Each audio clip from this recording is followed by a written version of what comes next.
இது ஃபர்ஸ்ட் மலேசியாவின் செய்திகள் உங்களுக்காக.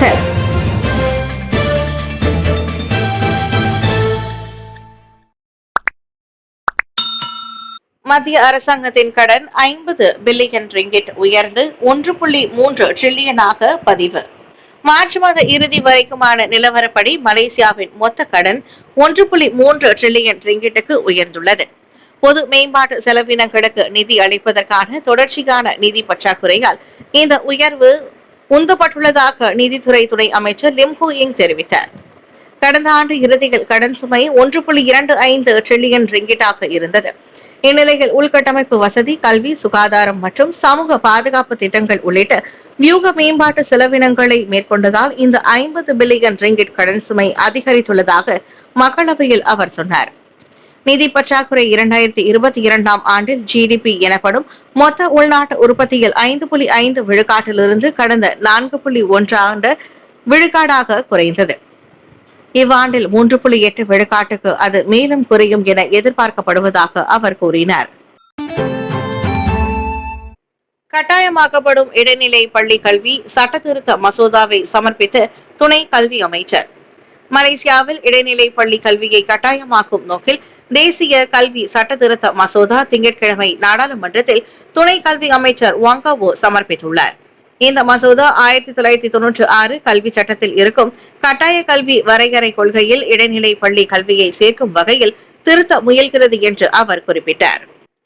இந்த சட்ட திருத்தம் அமலுக்கு கொண்டு வரப்பட்டால் பெற்றோர்கள் தங்கள் பிள்ளைகளை ஆரம்ப மற்றும் இடைநிலை கல்வியை கட்டாயம் வழங்க வேண்டும் என்று விளக்கம் அளிக்கப்பட்டுள்ளது. சட்டத்திற்கு எதிராக தங்கள் குழந்தைகளை பள்ளியில் சேர்க்க தவறினால் பெற்றோர்களுக்கு 5000 ரிங்கிட் வரை அபராதம் மற்றும் 6 மாத சிறை தண்டனையும் நிச்சயம் விதிக்கப்படும். அதே நேரத்தில் ஆரம்ப பள்ளி மாணவர்களின் பதிவு தொடர்பான விதிகளையும் இந்த சட்ட திருத்தம் என்று எந்த ஒரு கல்வியாண்டிலும் ஜனவரி 1ஆம் தேதிக்குள் பெற்றோர்கள் தங்கள் பிள்ளைகளுக்கு 6 வயது பூர்த்தியாவதற்குள் பள்ளியில் சேர்க்க வேண்டும் என்றும் வாங் நினைவூட்டினார். KLIA-வில் வெளிநாட்டு விலங்குகளை கடத்த முயன்ற பெண் கைது. திங்கட்கிழமை இரவு கோலாலம்பூர் அனைத்துலக விமான நிலையத்தில் KLIA 9 வெளிநாட்டு விலங்குகளை கடத்த முயன்ற பெண்ணை எல்லை கட்டுப்பாடு மற்றும் பாதுகாப்பு நிறுவன அதிகாரிகள் வெற்றிகரமாக கைது செய்துள்ளனர். நெகிரி செம்பிலானை சார்ந்த அந்த 36 வயதுடைய உள்ளூர் பெண் விலங்குகளை மறைத்து வைத்துக் கொண்டு மலேசிய ஏர்லைன்ஸ் விமானத்தில் ஹைதராபாத்திற்கு புறப்படும் சமயத்தில் அதிகாரிகளிடம் வசமாக சிக்கியுள்ளார். 4 சியாமாங்ஸ், ஒரு குரங்கு மற்றும் 4 சர்க்கரை கிளைடர்கள் என சந்தேகிக்கப்படும் 9 காட்டு விலங்குகள் அதிகாரிகளால் பறிமுதல் செய்யப்பட்டுள்ளன. இந்த விலங்குகள் சட்டவிரோத சர்வதேச வர்த்தகத்திற்காக கடத்தப்பட்டது என்றும் இதன் மதிப்பு 1,27,000 ரிங்கிட் என்றும் குறிப்பிடப்பட்டுள்ளது. நாட்டை உலுக்கிய சிறுவன் ஜிஷாந்தின் மரணம், கேபிள் கம்பியால் கழுத்து நெரித்து கொலை, சவ பரிசோதனையில் அம்பலம். ராம்பின் அருகே சொந்த தந்தையே தலையே புதைக்கப்பட்ட 6 வயது சிறுவன் ஜிஷாந்த் கேபிள் கம்பியால் கழுத்து இறுக்கப்பட்டு கொடூரமாக கொலை கொண்டது உறுதிப்படுத்தப்பட்டது. சவ பரிசோதனையில் அந்த அதிர்ச்சிகரமான தகவல் வெளிவந்ததாக நெகிரி செம்பிலான் மாநில போலீஸ் தலைவர் டாக்டர் அகமது ஜாஃபர் முகமது யூசுப் தெரிவித்தார். ரேம்பா மருத்துவமனையில் நேற்று நண்பகல் 12 மணிக்கு தொடங்கிய சவ பரிசோதனை மாலை 4:20 மணி அளவில் நிறைவுற்றது. இந்நிலையில் சிறுவன் கொலைக்கான காரணம் குறித்து மேல் விசாரணைகள் தொடருகின்றன. என்றாலும் சந்தேக நபரான தந்தையிடம் நடத்தப்பட தொடக்க கட்ட விசாரணையில் அவ்வாடவர் குடும்ப பிரச்சனையை எதிர்நோக்கி இருந்ததும் மனைவியை விவாகரத்து செய்யும் நிலையில் இருப்பதும் தெரிய வந்துள்ளதாக அகமது ஜாஃபர் சொன்னார். சந்தேக நபர் விசாரணைக்கு அவ்வளவாக ஒத்துழைக்கவில்லை என்றும் அவர் கூறினார். கடந்த வியாழக்கிழமை ஜொஹூர் பார்வில் காணாமல் போனதாக கூறப்பட்ட ஜிஷாந்த் திங்கட்கிழமை ஜெம்போலில் உள்ள புதர் பகுதியில் புதைக்கப்பட்ட நிலையில் கண்டெடுக்கப்பட்டது நாட்டையே உலுக்கியது. 13 வயதுக்கு உட்பட்டவர்களுக்கு சமூக ஊடக கணக்கை தடை செய்ய பரிசீலனை. ஃபாமி தகவல். 13 வயதுக்கு உட்பட்ட குழந்தைகள் சமூக ஊடக கணக்குகளை வைத்திருப்பதை தடை செய்ய அரசாங்கம் பரிசீலித்து வருகிறது. தொடர்புத்துறை அமைச்சர் டாக்டர் ஃபாமி ஃபாட்சில் மக்களவையில் அதனை தெரிவித்தார். இப்போது எங்கு பார்த்தாலும் ஒரே டிக்டாக் மயம்தான். 13 வயதுக்கு கீழ்ப்பட்ட சிறார்கள் கூட டிக்டாக் கணக்கு வைத்துள்ளார்கள். அது தவறென்பதை டிக்டாக் நிறுவனமே ஒப்புக்கொள்கிறது. எனவே 13 வயதுக்கு உட்பட்டவர்கள் சமூக ஊடக கணக்கை வைத்திருப்பதை தடை செய்ய நடவடிக்கை எடுக்கப்படுவதாக அவர் சொன்னார். அதே சமயம் 13 வயது மற்றும் அதற்கும் மேற்பட்டவர்களுக்கு இந்த கால தகவல்களை புரிந்து கொள்வதற்கான டிஜிட்டல் கல்வி அறிவு வழங்கப்பட வேண்டும் என்றார் அவர்.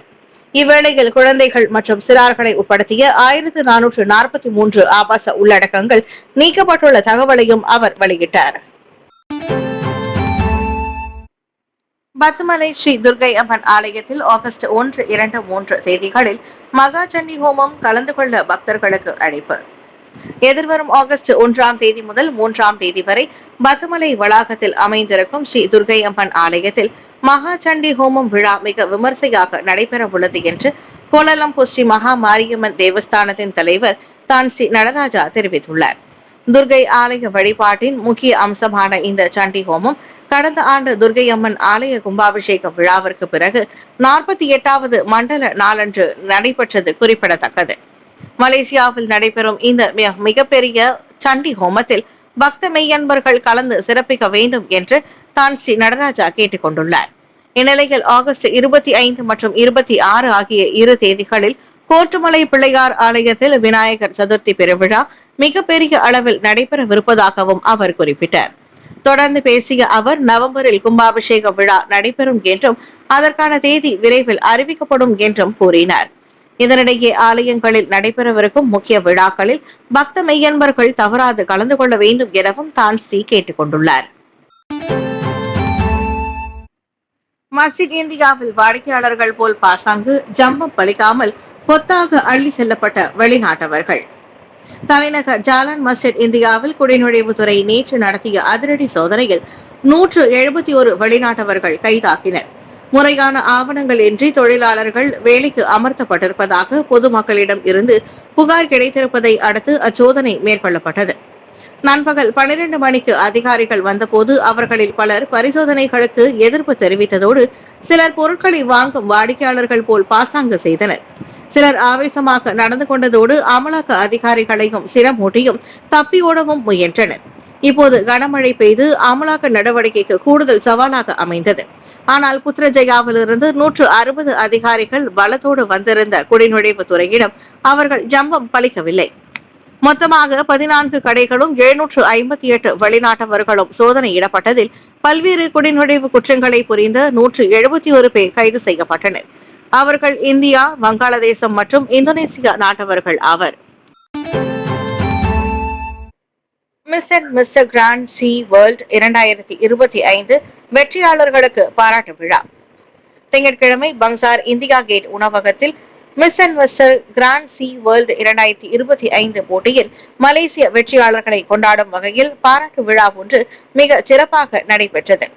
இந்த போட்டியில் மலேசிய அணியை வழிநடத்திய தனிநபர் திறமை அகாடமியின் தலைமை நிர்வாக அதிகாரியும் மலேசியாவின் தேசிய இயக்குநருமான முருகன் மைக்கேல் இந்த பாராட்டு விழாவிற்கு ஏற்பாடு செய்திருந்தார்.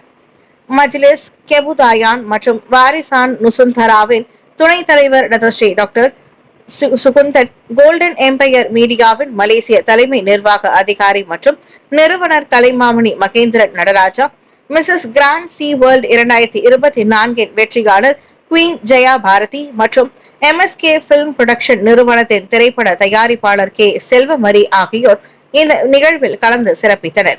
இந்நிகழ்வில் அனைத்து வெற்றியாளர்களும் வெகுவாக பாராட்டப்பட்டு இனி வரும் காலங்களிலும் இதுபோன்ற போட்டிகளில் தொடர்ந்து பங்கேற்று உச்சத்தை தொட வேண்டும் என்று ஊக்கமளிக்கப்பட்டனர். மேலும் சர்வதேச அரங்கில் மலேசியாவை பிரகாசிக்க செய்ததில் முருகன் மைக்கேலின் வலுவான தலைமை அர்ப்பணிப்பு மற்றும் முயற்சிகளும் பாராட்டப்பட்டது. இன்னும் 2 நாட்களில் 13வது மலேசிய திட்டம் குறித்து விவாதிக்க இந்திய நாடாளுமன்ற உறுப்பினர்கள் நேற்று கலந்தாய்வு.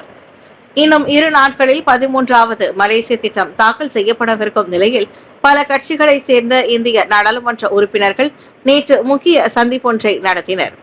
நாடாளுமன்ற கட்டிடத்தில் நடைபெற்ற அக்கூட்டத்தில் கிளான் நாடாளுமன்ற உறுப்பினர் வி கணபதிராம், ஈப்போ பாரத் நாடாளுமன்ற உறுப்பினர் எம் குலசேகரன், சுங்கைசிப்புட் நாடாளுமன்ற உறுப்பினர் எஸ் கேசவன், பத்து நாடாளுமன்ற உறுப்பினர் பி பிரபாகரன், செகாமட் நாடாளுமன்ற உறுப்பினர் ஆர் யுவனேஸ்வரன் உள்ளிட்டோர் பங்கேற்றனர்.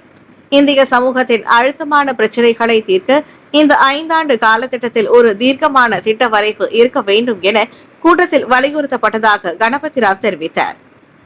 இந்திய வாக்காளர்களிடையே அதிருப்தியை ஏற்படுத்தும் முக்கிய பிரச்சினைகள் குறித்து பிரதமரை சந்தித்து கருத்துக்களை வழங்க வேண்டிய அவசர தேவையும் உள்ளதாகவும் அவர் சொன்னார். கொலை செய்யப்பட்ட 6 வயது சிறுவன் வீட்டில் அடிக்கடி சண்டை, அழுகை சத்தம்தான். அண்டை வீட்டுக்காரர். 6 வயது சிறுவன் ஒருவன் கொலை செய்யப்பட்டு புதைக்கப்பட்ட உடல் கண்டெடுக்கப்பட்ட சம்பவம் நாட்டையே உலுக்கியுள்ளது. இந்நிலையில் ஸ்ரீ அலாமில் அச்சிறுவனின் அண்டை வீட்டுக்காரரான 47 வயது கமாருடீன் அப்துல்லா என்பவர் சில அதிர்ச்சி தகவல்களை வெளியிட்டிருக்கிறார். இந்த குடும்பம் கடந்த 1 வருட காலமாகத்தான் இந்த குடியிருப்பு பகுதியில் வாழ்ந்து வருகின்றனர். இறந்த சிறுவனின் வீட்டில் அடிக்கடி சண்டை நடக்கும்.